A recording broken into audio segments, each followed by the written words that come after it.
আসসালামু আলাইকুম। আপনি কি কিবোর্ডে টাইপ করতে করতে ক্লান্ত? এখন আর ঘন্টার পর ঘন্টা বসে বসে কিবোর্ডে আপনাকে টাইপ করতে হবে না। যেখানে গুগল ডক্স ব্যবহার করে ভয়েস টাইপিং এর মাধ্যমে আপনি আপনার টাইপিংকে আরো দ্রুত করতে পারেন। আমি একজন বাংলাদেশী নাগরিক। আমাদের জাতীয় মাছ ইলিশ মাছ। আমাদের ৬টি ঋতু রয়েছে। এভাবে আপনি কিন্তু ঘন্টার কাজ কয়েক মিনিটেই করে ফেলতে পারবেন।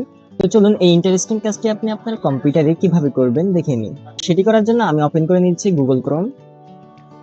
এখান থেকে ডান পাশে দেখবেন 9 ডট মেনু থেকে আমি গুগল ডক্সটি ওপেন করে নিব।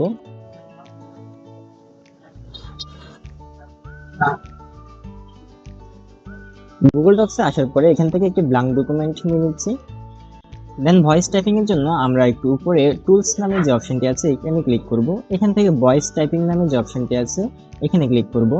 এখন আপনি কোন ল্যাঙ্গুয়েজে টাইপিংটি করতে চাচ্ছেন, আপনি চাইলে ইংলিশ, অ্যারাবিক, হিন্দি অথবা বাংলাতেও টাইপিং করতে পারেন। এখান থেকে আমি বাঙালি ভাষাটা সিলেক্ট করব। এখানে দেখুন বাংলা, বাংলাদেশ এই অপশনটিতে ক্লিক করব। এখন এই আইকনটিতে ক্লিক করে আপনি যা কিছু মুখে বলবেন সেটি কিন্তু এখানে টাইপ হবে। আমি একজন বাংলাদেশী নাগরিক।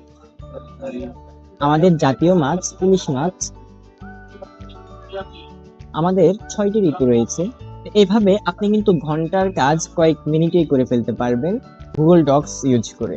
এখান থেকে আপনি কপি পেস্ট করে যে কোনো ডকুমেন্টে এই টাইপিংটাকে কাজে লাগাতে পারবেন। তো কেমন লাগলো আজকের ভিডিওটি কমেন্টে জানাতে ভুলবেন না। ফেসবুক থেকে দেখে থাকলে আমাদের পেজটি ফলো দিয়ে সাথে থাকবেন এবং ইউটিউব থেকে দেখে থাকলে সাবস্ক্রাইব করবেন। দেখা হচ্ছে নেক্সট কোনো ভিডিওতে। সে পর্যন্ত সবাই ভালো থাকবেন। আসসালামু আলাইকুম রহমতুল্লাহি ওয়া বারাকাতুহু।